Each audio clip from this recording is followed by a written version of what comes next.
Good afternoon. 9 days until the much anticipated 2019 NFL Draft. This has been an exciting offseason for our organization thus far.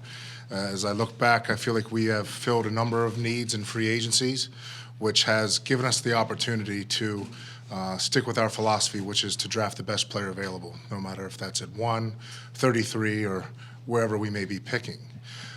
As we finished up our draft board yesterday, we'll transition this afternoon into our top 120 board, which, as many of you know, we draft off of year in and year out.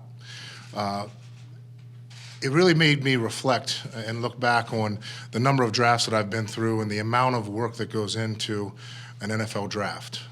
It's amazing when you really look at it. Over 5,000 reports were written by our college scouts. 450 to 550 were written by our coaching staff, and over 400 all-star reports were written as well. So the amount of work that goes into this process is amazing, and I know Coach had mentioned to me how impressed he was with the process. Our scouting staff does a fantastic job. Those guys spend about 150 to 200 days a year out on the road, and it's amazing the sacrifices that those guys make for this organization, and it can be a thankless job. So I want to give those guys a lot of credit for the amount of information that they've come to the table with this year and the great job that that group has done.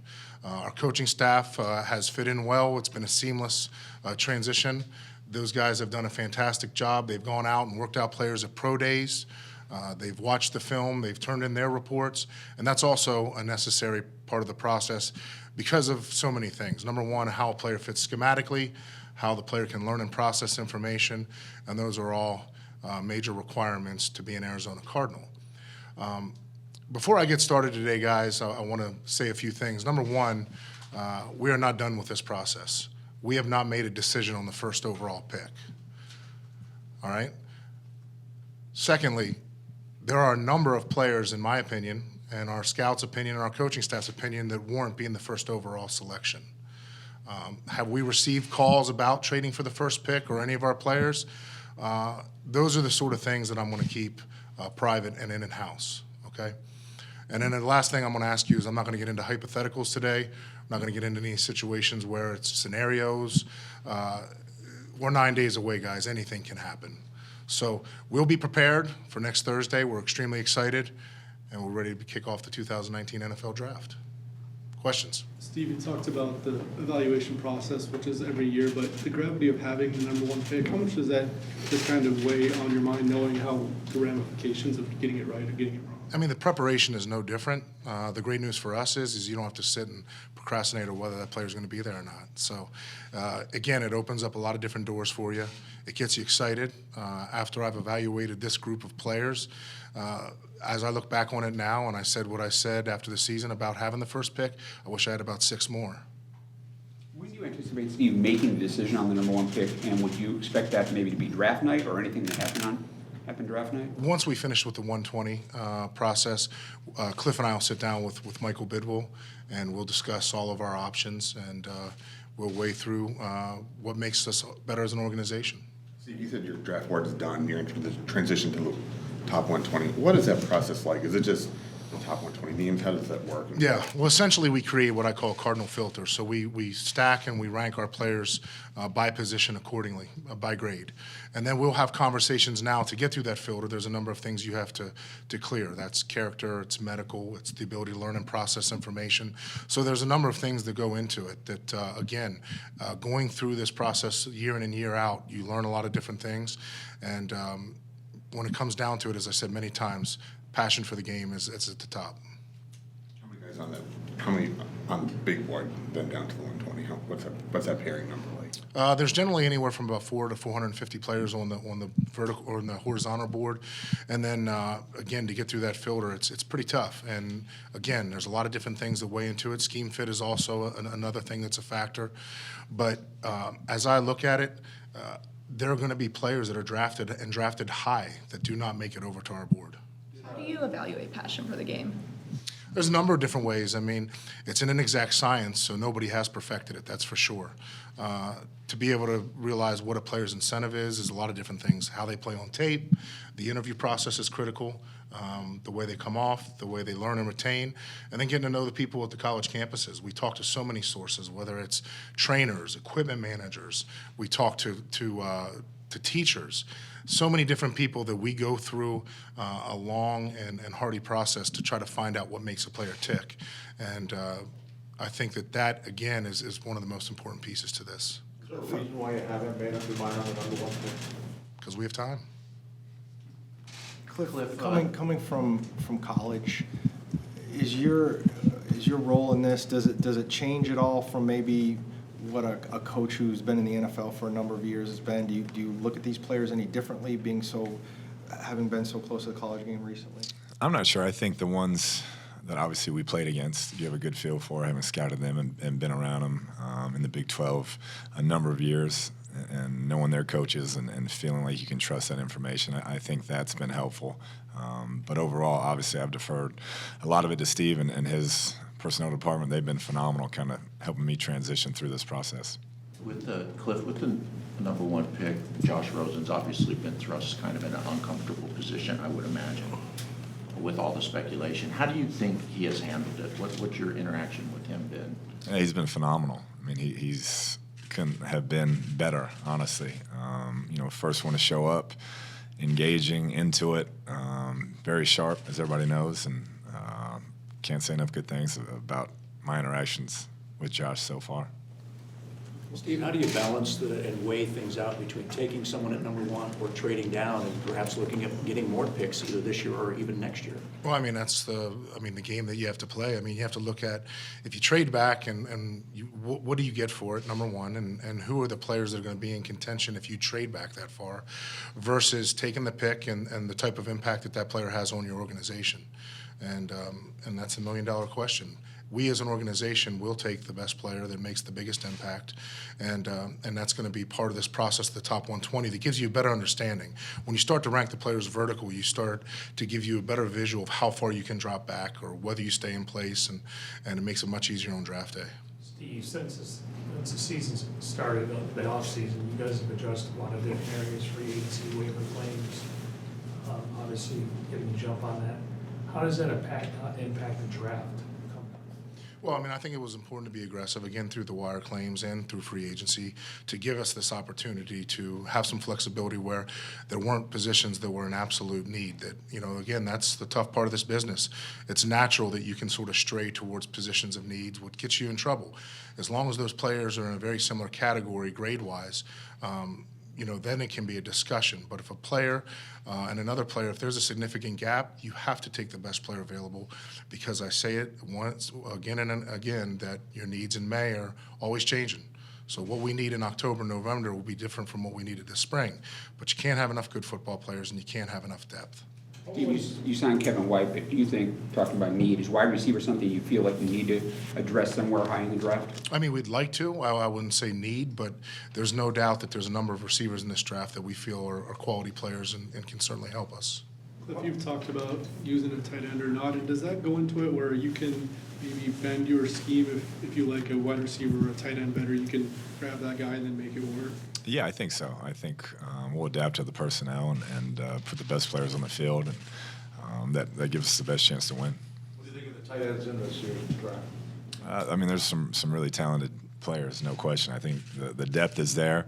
I think a few of those guys are going to go early, and so it'll be interesting to see how it shakes out. Steve, what's it been like to watch all the speculation and the interest surrounding what you guys are going to do at number one? It's been fun. It's been exciting. I mean, I've never had this opportunity and certainly don't want it again. But, when it comes to this press conference and you guys think that this is misinformation, I mean, we're not the only ones spitting it out. There's a lot of it going around. So the fact that I don't know what we're doing but everybody else does, that's concerning.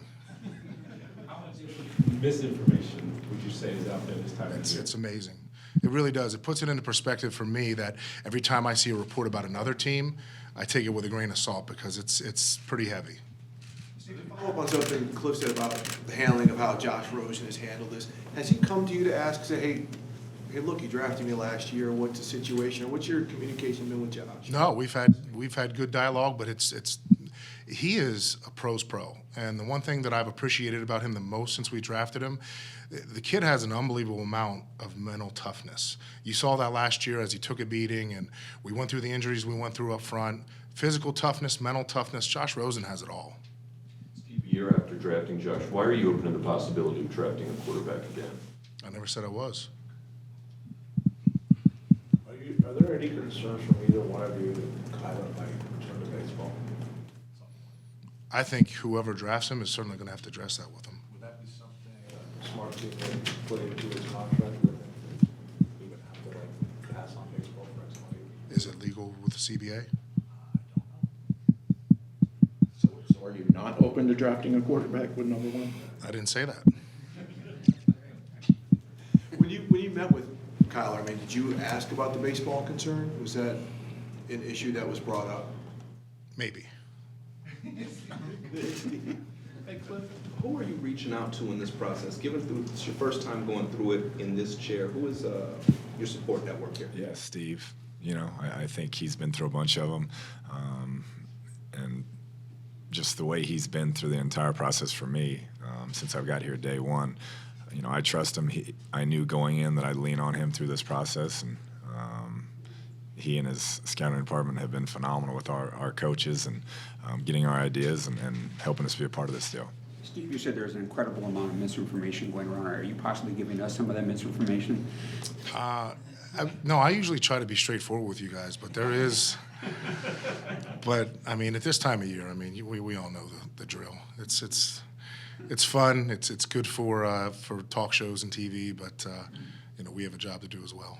Steve, I know you said the preparation is the same, but nobody wants to go 3-13 again. How are you sort of managing your way through that? Well, I mean, it's again, you got to take a lot of pride in your job and make sure that you are thorough and go through all the details. Again, it's an inexact science, so it's a tough business. I mean, if anybody says they're 100%, it's certainly not the case. We have to do what's best for this organization. Again, I say that over and over. And what's going to make the biggest impact on this organization moving forward and give us a chance for sustainable success. But it's fun because the first pick it's one of those things that all these years that I've been doing this, I've always got excited about those kind of players and the big grades that you slap on them. Just you've never had a chance to get to them. But for the first time, I mean, now you're sitting in that spot and it's a little different. But the good news again on draft day, if we don't trade that pick, is we're going to have a player that we fell in love with. When the two you're discussing prospects, how much do you weigh into how Kliff feels that prospect will fit into his team as opposed to maybe where he fits on your board? I mean, it's a partnership. He certainly has to feel comfortable with it. I learned as a scout early on that you don't want to force players down coaches' throats. It never really ends well. I mean, once those guys get through baggage claim, there's always a perception from the coach automatically about his willingness or openness to coach that player. We make organizational decisions, so we want to make sure that everybody is on the same page, everybody feels good about it, and we're all headed towards the common goal, which is to win a Super Bowl championship. How much would you take on Quentin Williams? Dominant defender. I know that his production is more so this year, but I mean, an interior player that is that dominating at that size has been fun to watch. I mean, kind of reminds me back in days when I went and watched Seymour and Stroud and Henderson and those guys coming out, a big dominating presence that can take over games. And you watch the LSU game, it was almost like a highlight tape. The interior guy, can he have the same value as an edge guy? He can bounce anywhere from probably like a 3 or 5. He can't. You don't want to play him at a 7 or a wide 9 or anything like that, but he has got tremendous versatility inside. Compared to previous years, how deep is that defensive line draft? Extremely deep. That's probably one of the deepest positions, and it's one of the better drafts for defensive linemen I've seen in recent years. How much interest have you received in that first pick, and how much more do you expect to receive in the next one? Yeah, as I said, I'm not going to get into the details, but there's definitely been some attention. You said conversations, any of those conversations, give you believe serious pause? Yeah, I mean, there's always, I get excited. I mean, I like to do deals, but at the same time, I like good players. Steve said you reflected on your drafts over the years, getting started in this one. How would you grade yourself over the years? How have you done? Well, I mean, you don't want to know what I think because I am my harshest critic. Actually, I'm number 2 behind my children. They're the hardest on me, then probably you guys and the fans. But you know, that's what drives me every day to be the best and keep working at it and be thorough through the details and lean. The great news for me is we have a tremendous scouting staff. Our coaches are fantastic evaluators. I lean on a lot of those guys in both areas, and I feel like we're going to put together a great draft. Does Nick Bosa's injury history give you any pause? I mean, I think that's a part of the puzzle that you have to look at. I would, obviously, because I'm not a doctor, although I may look like one, you got to rely on your medical people, your trainers, your team doctors, to basically give you an indication if those warning signs are an issue or if that's something that was a freak accident. And that's a case-by-case situation. If you trade out of number 1, is there a spot you're not willing to go past? I think, again, it goes back to what's the compensation. I mean, if it's compensation you can't trade up or you can't pass up and it's the next 3 drafts of somebody's teams, then you'd have to consider it. But, again, I think because it's more of a visual thing for me and an instinctive thing, there are trade charts and all those different things, but it's where are you trading back to and what are you getting in return? And what player is going to be available when you slide back to, say, 7, 8, 9, 10, wherever you may go. Kliff, you mentioned the way you like working with Steve. Getting an up-close view of him doing this every day, what are your impressions and why is it reassuring what he's been doing? Yeah, I think just the scope of information that's been gathered and just how meticulous they've poured through it as a department. It's been fun to watch. I've never seen them from behind the curtain, and they do a tremendous job of evaluating and all the background information, and so it's been fun to watch. Coach, how much of the offense have you been able to divulge to Josh Rosen? Quite a bit. Yeah, we're going on our 2nd week of install, and you know, had him close to an hour and a half a day, and just meetings. But it's been really good. I think he's got a good grasp of it. I think you know he was familiar to some of what we do in college there at UCLA, and so I think he'll pick it up quick. Steve, it would seem like the Russell Wilson contract, some of these quarterback contracts, knowing that for at least 4 years, as of right now, you're not going to be having to pay those $130 million deals. When you're putting a roster together, your projections for future years, how much of a window does that kind of give you to kind of build the type of roster you want, not having to pay that media of a contract? Yeah, I mean, it's huge. I mean, when you have cost certainty like that, there's no doubt that it gives you unlimited resources to play with around the quarterback position, which, as we all know, is sort of the driver in all of this. But those contracts can really limit you, what you do. I mean, you're seeing that when teams pay a quarterback big dollars, there's a revolving door at different positions. You know, when we paid Carson a good number for a number of years, I mean, there were restrictions that we had from a cap standpoint, but also when you have a good one, you don't want to let him go. So again, it's that double-edged sword.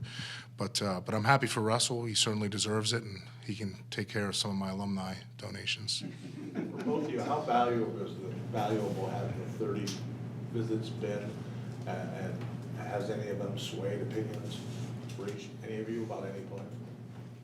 Yeah, they've been really good. I think you can only see so many at the combine, and so the ones that we came back thinking, hey, we want to take another look at this guy, or somebody popped up late, been able to get him in, get around him, and get a good feel for those players. I think when you have 15 minutes with them, that's tough. So you want to spend more time, whether it's on their campus or here.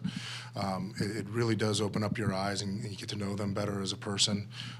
But the biggest thing, too, is we gain from this is to have a number of the players that weren't invited to the combine in where you can get the medical information and the background as well. How typical or rare is it for an agent to accompany a player on a visit? I've never had one. That didn't happen last week. No. Any changes to your approach over the years? Yes. I mean, I think you're always trying to tinker with the different things that you learn, and I'd like to think that I'm open-minded to try to hear different suggestions from whether it's from coaches or scouts. I think that in this business, if you're humble enough, you can learn from anybody. And you know, we've done some things differently, and I'm excited about the things that we've put in place. Again, it's more so about continuing to get the person right. And we know a number of them have skills and talent. It's just the heart and the mind that, again, are always going to be challenging the judge. Steve, why are you unwilling to discuss the number of conversations you've had? Not specifics, but why the unwillingness to even mention? The conversations with other teams? Yes. Well, to me, it's out of respect for them, number one, because I don't need to air their business, and number two, we haven't made any decisions in terms of moving the pick or players or those sort of things. So until that happens, we'll continue to keep it tight to the vest. Steve, what do you think of some local We'll make players? this the last one. Ryan Murphy or Nikhil Harry? Murphy has got great skills, really natural anticipation and movement. I mean, he's really sudden in transition as a corner. Also has return ability. Had dinner with him, really good young man, passionate about the game. I think he's going to be a heck of a player in the NFL. And then Nikhil Harry's a big man that can do a lot of different things for you.